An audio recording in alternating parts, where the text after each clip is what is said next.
अस्सलाम वालेकुम dear viewers. पिछले लेक्चर में हमने जो टॉपिक डिस्कस की थी वो थी एड्रेनर्जिक रिसेप्टर। तो आज हम जो टॉपिक डिस्कस करने जा रहे हैं वो है एड्रेनर्जिक एगोनिस्ट ड्रग्स।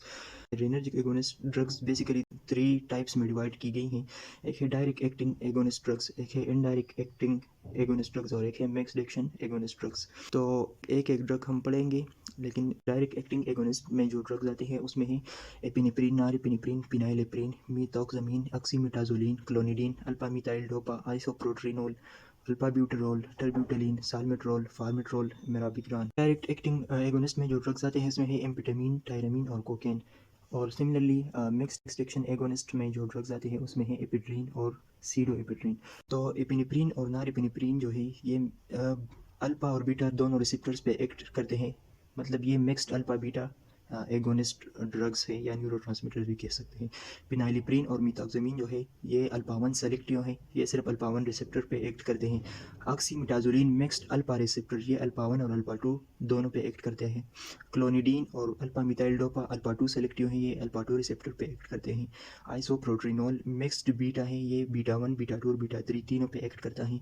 और अल्ब्यूटेरोल और टर्ब्यूटेलिन बीटा 2 रिसेप्टर पे एक्ट करते हैं, लेकिन ये शॉर्ट एक्टिंग है। और साल्मेट्रोल और फार्मेट्रोल बीटा 2 रिसेप्टर पे एक्ट करते हैं, ये लॉन्ग एक्टिंग एजेंट्स है। सिमिलरली मिराबिग्रान बीटा 3 रिसेप्टर पे एक्ट कर देता है। अब आते हैं एड्रेनर्जिक एगोनिस्ट ड्रग्स की न्यूरो ट्रांसमिशन किस तरह होती है। तो ट्रांसमिशन की तरफ आते हैं। सो न्यूरो ट्रांसमिशन जो है ये एक 6 स्टेप प्रोसेस है। नंबर 1 है synthesis, number 2 storage, 3 release, 4 binding to receptor, number 5 reuptake और number 6 metabolism. So we will discuss this mechanism. तो नॉर्मली किस तरह होता है कि एक्स्ट्रा सेलुलर फ्लूइड में जो टायरोसिन होता है वो सोडियम टायरोसिन डिपेंडेंट चैनल के थ्रू सेल के अंदर आ जाता है। टायरोसिन कन्वर्ट होता है डोपा में in the presence of tyrosine hydroxylase, ये कन्वर्ट हो जाता है डोपा में। Dopa in the presence of dopa D carboxylase convert होता है डोपामीन में, और डोपामीन जाके वेसिकल में स्टोर हो जाता है through vesicle associated transporter. This is a vesicle associated transporter. तो डोपामीन इसी वेसिकल एसोसिएटेड ट्रांसपोर्टर के थ्रू वेसिकल के अंदर चला जाता है और इधर आके स्टोर हो जाता है। अब जब एक एक्शन पोटेंशियल आ जाता है तो इसकी वजह से voltage gated calcium channels open हो जाते हैं और कैल्शियम की सेल के अंदर एंट्री हो जाती है। कैल्शियम की ये एंट्री क्या करती है, ये वेसिकल और नर्व टर्मिनल के दरमियान फ्यूजन को प्रमोट करती है। तो ये वेसिकल आके इधर नर्व टर्मिनल के साथ फ्यूज कर देता है और जो स्टोर्ड न्यूरोट्रांसमीटर्स है जैसे नॉरएपिनेफ्रिन वो रिलीज़ कर देता है। तो कैल्शियम की वजह से जो फ्यूजन होती है इसकी वजह से ये न्यूरोट्रांसमीटर्स जो है ये साइनेप्टिक स्पेस में रिलीज़ हो जाते हैं। अब रिलीज़ के बाद ये क्या करते हैं, इधर ये न्यूरोट्रांसमीटर आके डिफरेंट रिसेप्टर्स पे एक्ट कर देते हैं। ये अल्फा 1 रिसेप्टर हो सकती है, बीटा 1, बीटा 2, बीटा 3 कोई भी रिसेप्टर हो सकती है, एड्रेनर्जिक रिसेप्टर हो सकती है, इस पे आके एक्ट कर देता है और अपना रिस्पांस शो करता है टू सीरीज ऑफ इवेंट्स। ये अपना रिस्पांस शो कर देते हैं। चंद एक आगे इधर प्री साइनेप्टिक न्यूरो टर्मिनल पे अल्फा 2 रिसेप्टर जो प्रेजेंट होता है उस पर एक्ट कर देता है और ये क्या कर देता है, ये फीडबैक रेगुलेशन ऑफ नॉरएपिनेफ्रिन का कर देता है। मतलब ये नॉरएपिनेफ्रिन की फर्दर रिलीज को इनहिबिट कर देता है। इधर मैं नेगेटिव साइन लगा देता हूँ, ठीक है। तो ये न्यूरोट्रांसमीटर्स नॉरएपिनेफ्रिन या एपिनेफ्रिन आके जब अल्फा 2 रिसेप्टर पे एक्ट करता है तो ये फीडबैक रेगुलेशन इसकी काज कर देता है और नॉरएपिनेफ्रिन की फर्दर रिलीज को ये कंट्रोल करता है। ना नॉर्मली साइनेप्टिक स्पेस में एक एंजाइम होता है जिसको हम कहते हैं कैटिकोल ओमिथाइल ट्रांसफरेज। तो कैटिकोल ओमिथाइल ट्रांसफरेज क्या करता है, ये बहुत सारे न्यूरोट्रांसमीटर जो साइनेप्टिक स्पेस में रिलीज होते हैं उसको कन्वर्ट करता है इनएक्टिव मेटाबोलाइट्स में। तो COMT बहुत सारे न्यूरोट्रांसमीटर्स को इनएक्टिव मेटाबोलाइट्स में कन्वर्ट कर देता है। Now number 5 step is reuptake. Reuptake क्या है, इधर नैनो टर्मिनल पे एक ट्रांसपोर्टर है जिसको हम कहते हैं नॉरएपिनेफ्रिन रीअपटेक ट्रांसपोर्टर। ये नॉरएपिनेफ्रिन की into the pre synaptic nerve terminal दोबारा रीअपटेक कर देता है। जो इधर आके रिलीज होता है उसको रीअपटेक करके दोबारा सेल के अंदर चला जाता है और सेल के अंदर जाके ये नॉरएपिनेफ्रिन फिर वेसिकल में स्टोर हो जाता है, रिलीज होता है साइनेप्टिक स्पेस में। अच्छा, एक और स्टेप जो है मेटाबॉलिज्म किस तरह होती है, जो नॉरएपिनेफ्रिन सेल के नर्व टर्मिनल के अंदर चला जाता है और इधर आके फिर वेसिकल की तरफ जाता है। तो इधर एक एंजाइम होता है जिसको हम कहते हैं मोनोअमीन ऑक्सीडेज। मोनोअमीन ऑक्सीडेज क्या करता है, ये नॉरएपिनेफ्रिन जो अंदर चला जाता है उसको डिग्रेड कर देता है, उसको इनएक्टिव मेटाबोलाइट्स में कन्वर्ट कर देता है। तो कुछ नॉरएपिनेफ्रिन जो कि जिसकी रीअपटेक होती है, मोनोअमीन ऑक्सीडेज इसको डिग्रेड करते इनएक्टिव मेटाबोलाइट्स में कन्वर्ट कर देता है, जबकि फ्यू न्यूरोट्रांसमीटर जो है वो जाके दोबारा वेसल्स में स्टोर हो जाते हैं।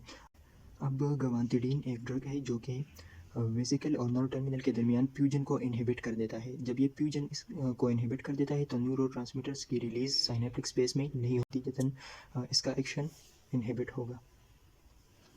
Now coming towards adrenergic receptors, their location and actions. तो अल्फा-1 receptor normally vascular smooth muscles जो है ज़्यादातर ब्लड वेसल्स की सप्लाई जो है स्पेशली स्किन में, जीआईटी में और किडनी में, वहाँ पे जो वेस्कुलर सप्लाई है उस पे अल्फा-1 रिसेप्टर्स प्रेजेंट होते हैं।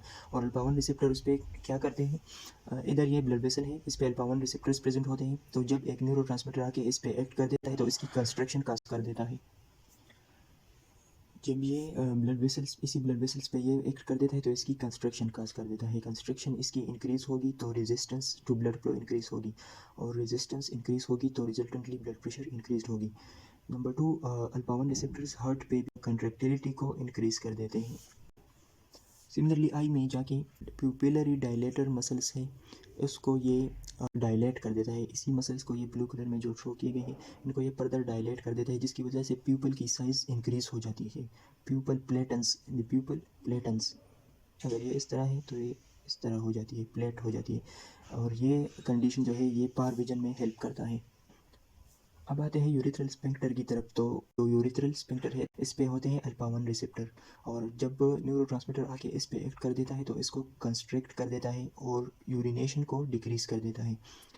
नाउ लीवर पे भी अल्फा-1 रिसेप्टर्स होते हैं और ये क्या करते हैं, ये ग्लाइकोजन की लाइसिस करते हैं, ग्लाइकोजिनोलाइसिस काज करते हैं, जिसकी वजह से ग्लाइकोजन जो है वो ग्लूकोज में कन्वर्ट हो जाता है, जो कि इमरजेंसी कंडीशन में सिंपैथेटिक सिस्टम जो है या दिस इज़ फॉर फाइट और फ्लाइट रिस्पांस, ये इमरजेंसी कंडीशन के लिए है, और इमरजेंसी कंडीशन में आपको ग्लूकोज की ज़रूरत ज़्यादा पड़ेगी, तो ग्लाइकोजन की स्प्लिटिंग होती है जब अल्फा-1 रिसेप्टर पे आके एड्रेनर्जिक एगोनिस्ट ड्रग्स एक्ट करेंगी।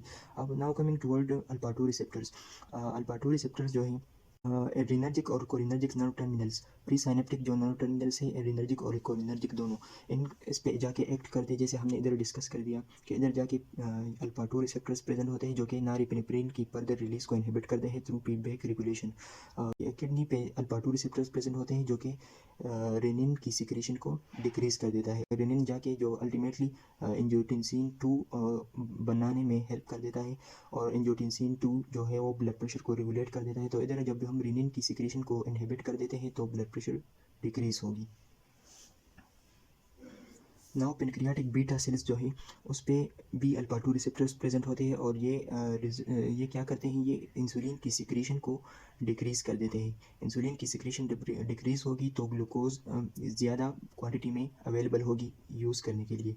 नाउ फैट सेल्स पे भी अल्फा-2 रिसेप्टर्स प्रेजेंट होते हैं, और ये सब्सिक्वेंटली क्या करते हैं, ये लाइपोलाइसिस को इनहिबिट कर देता है by decreasing cyclic AMP inhibition के थ्रू ये लाइपोलाइसिस को इनहिबिट करते हैं। कमिंग टुवर्ड्स बीटा-1 रिसेप्टर, तो बीटा-1 रिसेप्टर जो है ये नॉर्मली हार्ट पे प्रेजेंट होते हैं, और ये क्या एक्शन करते हैं हार्ट पे, जब ये स्टिमुलेट हो जाते हैं ये रिसेप्टर तो ये हार्ट रेट को इंक्रीज कर देते हैं, और ये हार्ट की कंट्रैक्टिलिटी को यानी फोर्स ऑफ कंट्रैक्शन को भी इंक्रीज कर देते हैं जब ये रिसेप्टर स्टिमुलेट होते हैं। सिमिलरली जो किडनी पे जक्स्टा ग्लोमेरुलर सेल्स हैं, स्पेशलाइज्ड सेल है, उस पे भी बीटा-1 रिसेप्टर्स प्रेजेंट होते हैं, और जब बीटा-1 रिसेप्टर्स इस पे न्यूरोट्रांसमीटर आके एक्ट करता है किडनी पे तो ये रेनिन की सिक्रीशन को इंक्रीज कर देता है। रेनिन अल्टीमेटली जाके एंजियोटेंसिन 2 बनाने में हेल्प करता है, जिसकी वजह से ब्लड प्रेशर इंक्रीज हो जाती है। आते हैं अब बीटा-2 रिसेप्टर्स की तरफ, तो लंग्स के स्मूथ मसल्स पे भी बीटा-2 रिसेप्टर्स प्रेजेंट होते हैं जो कि ब्रांकोडाइलेशन काज कर देते हैं। सिमिलरली स्केलेटल मसल्स पे भी स्केलेटल मसल्स की तरफ जो ब्लड सप्लाई जाती है उस पर भी बीटा-2 रिसेप्टर्स प्रेजेंट होती हैं, क्योंकि स्केलेटल मसल्स की अर्जेंट कंडीशन में फाइट और फ्लाइट रिस्पांस होती है, तो स्केलेटल मसल्स को ब्लड सप्लाई की ज़रूरत ज़्यादा होती है।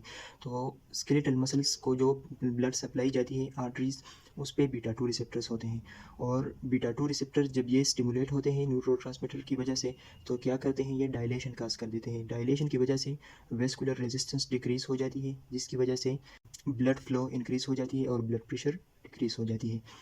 अब लीवर पे भी बीटा 2 रिसेप्टर्स प्रेजेंट होते हैं जो कि ग्लाइकोजिनोलाइसिस को एक्टिवेट कर देते हैं। सिमिलरली पेनक्रियाटिक अल्फा सेल्स पे भी बीटा 2 रिसेप्टर होते हैं जो कि ग्लूकेगान की फॉर्मेशन को इंक्रीज कर देते हैं। ग्लूकेगान क्या करती है? ग्लूकेगान हेल्प्स इन ग्लूकोनियोजेनेसिस। ग्लूकेगान ग्लूकोज की फॉर्मेशन में, न्यू ग्लूकोज की फॉर्मेशन में हेल्प कर देता है। सिमिलरली बीटा 2 रिसेप्टर जीआईटी पे प्रेजेंट होते हैं और जीआईटी पे जब जाके ये रिसेप्टर स्टिमुलेट होते हैं तो जीआईटी मोटिलिटी को डिक्रीज कर देते हैं और जीआईटी की रिलैक्सेशन काज कर देते हैं। इसके अलावा यूटेरस पे ये यूटेराइन कंट्रैक्शन को डिक्रीज कर देते हैं जो कि लेबर की इनहिबिशन में हेल्पफुल है। Now coming towards beta 3 receptor, तो यूरिनरी ब्लैडर के जो डिट्रूसर मसल्स है उसमें बीटा 3 रिसेप्टर्स प्रेजेंट हैं और जब ये बीटा 3 रिसेप्टर स्टिमुलेट हो जाते हैं तो ये क्या कर देते हैं? ये डिट्रूसर मसल्स को रिलैक्स कर देते हैं जिसकी वजह से यूरिनेशन नहीं होती और ये कंडीशन जो है जिससे हम डिट्रूसर मसल्स को रिलैक्स कर देते हैं, ये यूरिनरी अर्जेंसी में भी हेल्पफुल है। Now coming towards the adrenergic agonist drugs, तो एड्रीनर्जिक एगोनिस्ट ड्रग को बेसिकली स्टार्ट में हमने ऑलरेडी डिस्कस किया कि 3 ग्रुप्स में डिवाइड किया गया है। एक है direct acting adrenergic agonist drugs, indirect acting adrenergic agonist drug और mixed action adrenergic agonist drugs. जो कि मिक्स्ड एक्शन ड्रग्स जो है ये बहुत डायरेक्ट और इनडायरेक्टली एक्ट करते हैं। तो आते हैं पहले वाले ग्रुप की तरफ। Direct acting adrenergic agonist drugs में जो ड्रग्स एजेंट्स इंक्लूडेड है वो है मिक्स्ड अल्फा बीटा एगोनिस्ट जिसमें एपिनेफ्रिन और नॉरएपिनेफ्रिन आते हैं। तो एपिनेफ्रिन क्या करता है? एपिनेफ्रिन बोथ अल्फा और बीटा रिसेप्टर्स पे एक्ट कर देता है। ये एक नेचुरली अकरिंग मॉलिक्यूल है जो कि एंडोजिनस केटिकोल अमीन है। एपिनेफ्रिन जब अल्फा 1 रिसेप्टर्स पे ब्लड वेसल्स पे एक्ट कर देता है तो ये वेसो कंस्ट्रिक्शन काज कर देता है और ये वेसो कंस्ट्रिक्शन अल्टीमेटली ब्लड प्रेशर को इंक्रीज करने में हेल्प कर देता है और सिमिलरली ये एडिमा को डिक्रीज कर देता है। नाउ एपिनेफ्रिन जब बीटा 1 रिसेप्टर्स पे हार्ट पे एक्ट कर देता है तो ये दो एक्शंस परफॉर्म करते हैं। एक तो ये पोर्स ऑफ कंट्रैक्शन को इंक्रीज कर देता है और दूसरा हार्ट रेट को इंक्रीज कर देता है। हार्ट फास्टली बीट करेगा और पोर्स के साथ बीट करेगा। ये दोनों कंडीशन अल्टीमेटली लीड करते हैं increase cardiac output. Now branchial smooth muscles पे भी बीटा 2 रिसेप्टर्स प्रेजेंट होते हैं जो कि अल्टीमेटली ब्रांको डायलेशन काज कर देता है और ये एस्थमा या सीओपीडी के कंडीशंस में यूजफुल है। Epinephrine is the treatment of choice in anaphylactic shock and it may be used in cardiac arrest. Epinephrine इन दोनों एनाफाइलेक्टिक शॉक और कार्डियक अरेस्ट दोनों में ट्रीटमेंट ऑफ चॉइस है। आते हैं एपिनेफ्रिन के एडवर्स रिएक्शंस की तरफ, तो बहुत सारे एडवर्स इफेक्ट्स ये काज कर सकता है जिसमें एंजाइटी, फेयर, टेंशन, हेडेक और इंक्रीज्ड ग्लूकोज लेवल आता है। नाउ कमिंग टुवर्ड्स नॉरएपिनेफ्रिन, तो नॉरएपिनेफ्रिन क्या करते हैं? नॉरएपिनेफ्रिन भी जाके अल्फा 1 रिसेप्टर्स पे जब एक्ट करते हैं ब्लड वेसल्स पे तो ये वेसो कंस्ट्रक्शन काज कर देती है और रिजल्टेंटली ब्लड प्रेशर को इंक्रीज कर देते हैं जो कि हाइपोटेंसिव शॉक में यूजफुल है। अच्छा, ये जो वेसो कंस्ट्रक्शन काज करती है वो एपिनेफ्रिन से ज़्यादा काज करती है। एपिनेफ्रिन इतना वेसो कंस्ट्रक्शन नहीं करती जितना ये नॉरएपिनेफ्रिन काज करती है। अब जब ये वेसो कंस्ट्रक्शन काज करता है तो ये क्या कर देता है कि ये बेरो रिसेप्टर्स को एक्टिवेट कर देता है। हार्ट पे ये बेरो रिसेप्टर्स को एक्टिवेट कर देता है जिसकी वजह से रिफ्लेक्स ब्रेडिकार्डिया हो सकती है। इसके जो एडवर्स इफेक्ट्स हैं वो एपिनेफ्रिन की तरह सेम है। Now coming to alpha 1 receptor agonist drugs, तो अल्फा 1 रिसेप्टर एगोनिस्ट में दो ड्रग्स आते हैं, एक है फिनाइलिप्रिन और दूसरा है मिथॉक्सामीन। फिनाइलिप्रिन क्या करता है? ये एक सिंथेटिक एजेंट है जो कि सिस्टोलिक और डायस्टोलिक ब्लड प्रेशर को इंक्रीज करने में हेल्प कर देता है और इसकी वजह से रिफ्लेक्स ब्रेडिकार्डिया भी हो सकती है, सेम मैकेनिज्म के जिसको हमने इधर डिस्कस किया है। इसके अलावा it acts as a nasal decongestant, क्योंकि नेजल एरिया को जो ब्लड सप्लाई जाती है उन ब्लड वेसल्स की ये वेसो कंस्ट्रिक्शन काज कर देता है और ये नोज ब्लीडिंग में हेल्पफुल साबित हो सकती है। आते हैं मिक्स्ड अल्फा एगोनिस्ट की तरफ, तो इसमें आता है ऑक्सीमेटाजोलिन। मिक्स्ड अल्फा एगोनिस्ट जो है ये अल्फा 1 और अल्फा 2 दोनों रिसेप्टर्स पे एक्ट कर देता है। तो मिक्स्ड अल्फा एगोनिस्ट जो है ये नेजल डीकंजेस्टेंट है और आई रेडनेस में दोनों कंडीशन में ये यूजफुल हो सकती है। Now coming towards alpha 2 agonist, तो अल्फा 2 एगोनिस्ट में दो ड्रग्स आते हैं जिसमें एक है क्लोनिडीन और दूसरा है अल्फा मिथाइल डोपा। ये एजेंट्स क्या कर देते हैं? ये अल्फा 2 रिसेप्टर्स पे एक्ट कर देते हैं। सेंट्रली ये एक्ट करते हैं अल्फा 2 रिसेप्टर्स पे और जो आउटपुट फ्लो है पेरिफेरी की तरफ उसको डिक्रीज कर देते हैं। सेंट्रली ये एक्ट करके जो पेरिफेरी की तरफ सिंपैथेटिक आउटफ्लो होती है उसको डिक्रीज कर देता है जो कि हाइपरटेंशन में यूज़फुल होती है। So these agents are mainly used in hypertension. इसके अलावा ये अल्कोहल के विड्रॉल सिम्टम्स में और ADH में भी इम्पॉर्टेंट रोल प्ले करता है। आते हैं डोब्यूटामीन की तरफ। डोपामीन क्या है? डोपामीन बीटा 1 रिसेप्टर एगोनिस्ट है। Dopamine is a beta 1 receptor agonist drug है। डोब्यूटामीन जब हार्ट के बीटा 1 रिसेप्टर्स पे एक्ट कर देता है तो ये हार्ट रेट को इंक्रीज़ कर देता है और हार्ट की कंट्रैक्टिलिटी को इंक्रीज़ करता है, जिसकी वजह से कार्डियक आउटपुट इंक्रीज़ हो जाती है। और डोब्यूटामीन को मेनली कार्डियोजेनिक शॉक में यूज़ किया जाता है। नाउ आते हैं मिक्स्ड बीटा एगोनिस्ट ड्रग्स की तरफ। तो मिक्स्ड बीटा में आता है एक ड्रग आइसोप्रोट्रिनोल। आइसोप्रोट्रिनोल का मिक्स्ड एक्शन है, ये बीटा 1 बीटा 2 और बीटा 3 तीनों रिसेप्टर्स पे एक्ट कर देता है। तो आइसोप्रोट्रिनोल बीटा 1 पे जब एक्ट कर देता है तो कंट्रैक्टिलिटी को इंक्रीज़ कर देता है, जो कि ब्रेडिकार्डिया में हेल्पफुल है। सिमिलरली जब हार्ट वेसल्स पे जाके ये बीटा 2 पे एक्ट कर देता है तो ये रेजिस्टेंस को डिक्रीज़ कर देता है, जिसकी वजह से ब्लड प्रेशर डिक्रीज़ हो जाती है। सिमिलरली ब्रोंकियोल्स पे जाके जब ये बीटा 2 पे एक्ट कर देता है तो ब्रोंको डायलेशन काज कर देता है। Now coming towards beta 2 receptor agonist, तो इसमें जो आते हैं बीटा 2 रिसेप्टर एगोनिस्ट जो कि शॉर्ट एक्टिंग है, उसमें आते हैं अल्ब्यूटेरोल और टर्ब्यूटेलिन। अल्ब्यूटेरोल और टर्ब्यूटेलिन दोनों शॉर्ट एक्टिंग ड्रग्स हैं। तो ये जाके जब बीटा 2 रिसेप्टर्स पे एक्ट कर देते हैं लंग्स में, तो ये ब्रोंको डायलेशन काज कर देते हैं और ये ड्रग्स जो है ये एक्यूट अस्थमा में यूज़फुल है। Now coming towards beta 2 receptor agonist जो कि लॉन्ग एक्टिंग रहे। तो लॉन्ग एक्टिंग बीटा 2 एगोनिस्ट में दो ड्रग्स आते हैं, जिसमें एक है साल्मेट्रोल और पाल्मेट्रोल।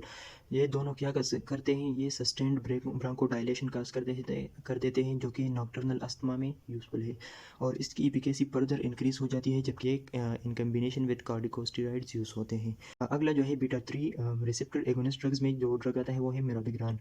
तो मिराबिग्रान क्या कर देता है कि ये ब्लेडर पे जाके डिट्रूसर मसल्स पे एक्ट कर देता है। This is bladder. तो इसी पे जाके ये यहाँ पे बीटा 3 रिसेप्टर्स होते हैं और यहाँ पे आके ये मिराबिग्रान एक्ट कर देता है और ब्लेडर की रिलैक्सेशन काज कर देता है।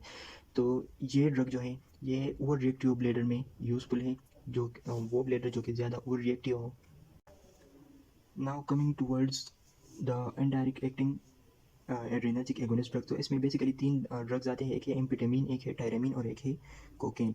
तो एम्फेटामिन जो है ये 3 बेसिक मैकेनिज्म्स के थ्रू एक्ट कर देता है। एक तो ये मोनो अमीन ऑक्सीडेज को इनहिबिट कर देता है। मोनो अमीन ऑक्सीडेज हमने ऑलरेडी पढ़ा है कि मोनो अमीनो ऑक्सीडेज जो है ये नॉरएपिनेफ्रिन की इनएक्टिव मेटाबोलाइट्स में कन्वर्जन कर देता है या उसको डिग्रेड कर देता है। तो जब हम मोनो अमीन ऑक्सीडेज को इनहिबिट करेंगे तो नॉरएपिनेफ्रिन की डिग्रेडेशन नहीं होगी और वो एक्शन के लिए नॉरएपिनेफ्रिन अपना एक्शन परफॉर्म करेगी।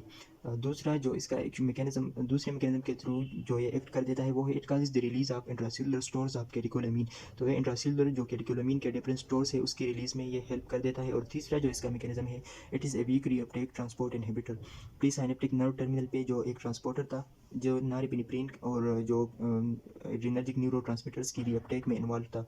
तो ये एम्फेटामिन क्या करता है कि उसी ट्रांसपोर्टर को इनहिबिट कर देता है, जिसकी वजह से नॉरएपिनेफ्रिन की into the nerve terminals reuptake नहीं होगी और वो साइनेप्टिक स्पेस में ज़्यादा क्वांटिटी में प्रेजेंट होगी और ज़्यादा क्वांटिटी में प्रेजेंट होगी तो ज़्यादा रिसेप्टर्स पे एक्ट करेगी और ज़्यादा रिस्पांस शो करेगी। अब ये वीक रीअपटेक ट्रांसपोर्ट इनहिबिटर वाला मैकेनिज्म कोकेन का भी है, जिसकी वजह से सिंपैथेटिक एक्टिविटी इनहेंस्ड हो जाती है। सिमिलरली ये वाला जो मैकेनिज्म है causes the release of intracellular stores of catecholamine, ये मैकेनिज्म टायरामीन का भी है, जो कि अल्टीमेटली क्या काज करता है? सीरियस वेसो कंस्ट्रक्शन काज कर देता है। Now coming towards number 3 group, जिसमें mixed action adrenergic agonist drugs आते हैं, जो कि mixed action adrenergic agonist drugs है। तो इसमें दो ड्रग्स आते हैं, एक है एपिड्रीन और दूसरा है सीडो एपिड्रीन। दोनों लॉन्ग एक्टिंग एजेंट्स हैं जो कि डायरेक्टली रिसेप्टर्स पे जाके एक्ट कर देता है और बहुत रिलीज नॉरएपिनेफ्रिन की रिलीज को इंक्रीज कर देता है, जो कि स्टोर्ड नॉरएपिनेफ्रिन होता है नर्व टर्मिनल्स पे, उसकी नर्व एंडिंग से ये रिलीज़ करा देता है। एपिड्रीन क्या कर देता है? ये ब्लड प्रेशर को इंक्रीज़ कर देता है through mechanism through which mechanism through वेसो construction. ये वेसो कंस्ट्रक्शन काज कर देती है, जिसकी वजह से बीपी इंक्रीज़ हो जाती है। इसके अलावा ये माइल्ड ब्रोंको डायलेशन भी काज कर देती है।